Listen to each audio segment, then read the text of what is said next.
I want to just make a reference here to the verse that I read in the Passion Translation when it said, go to the street called abundance.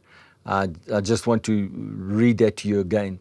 And he said, go at once to the street called abundance. Most other translations will say, go to the street called straight.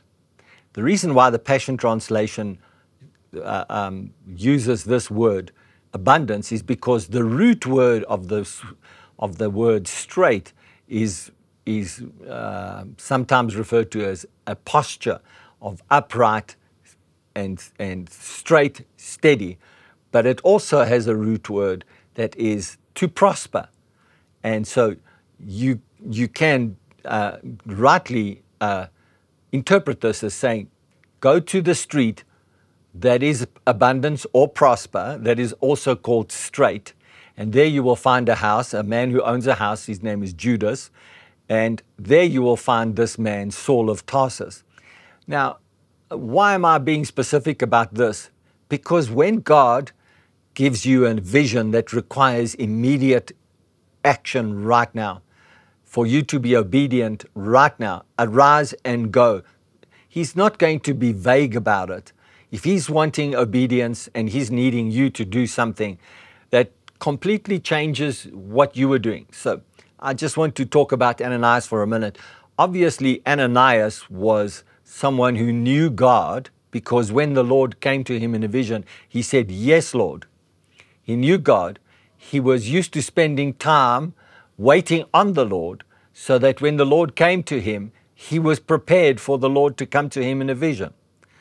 These are all important things that if you want to be used by God as a vessel that he can choose as a messenger, there's a lesson for us here, that we need to be in a place, a posture, a position where we are ready to hear from the Lord.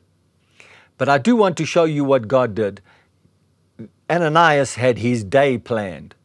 He had a routine. He had things that he would normally do every day. So in his routine, as was the habit of many of the people, their early mornings would be to pray, and their late afternoons would be to pray. Often they would go to the synagogue to pray in the morning and in the evening. So they were in a routine and a habit of prayer and meditation. When God appeared to Ananias, he changed his day's routine. In a moment, he changed his day's routine. Anything that Ananias was going to do in that day was put on hold. And he immediately went and obeyed God. I mean to make it clear to you that there is no way that if God intervenes in your day and asks you to do something for him where you have other plans, that whatever you've got planned will in any way be compromised by what God tells you to do. Because whatever there is a plan to do, God will make it up to you whatever you had planned to do, and he will also give you a way out. I recall a wonderful, wonderful man of God that was dedicated his life to the Lord. He went to do a set of meetings in Canada.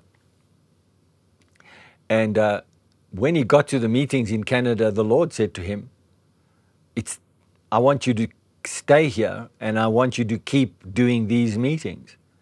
And he said, but Lord, I'm scheduled to preach in other churches in this time frame. So I'll stay and I'll preach if you will manage all of these other appointments that I have. And within hours, certainly within a day, some of those pastors proactively called him and said, we had it on our hearts to release you from your obligation to come to our church. Other pastors, he called them and they said, we've been waiting for your call. Please don't feel under any obligation to come here.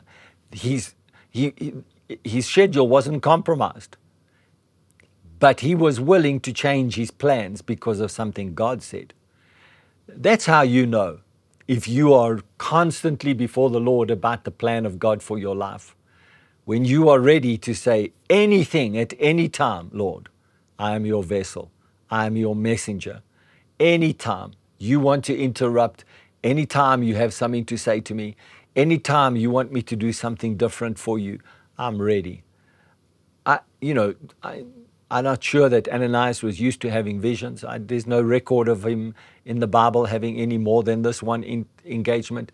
But isn't it an amazing thing that God chose to write about Ananias, used his vessel, used him, and he will forever, eternally be recorded as the man that was obedient to God to go and lay hands on Saul and have this encounter with him. And when we come back next time, we're going to talk about the things that happened when Ananias laid hands on Saul.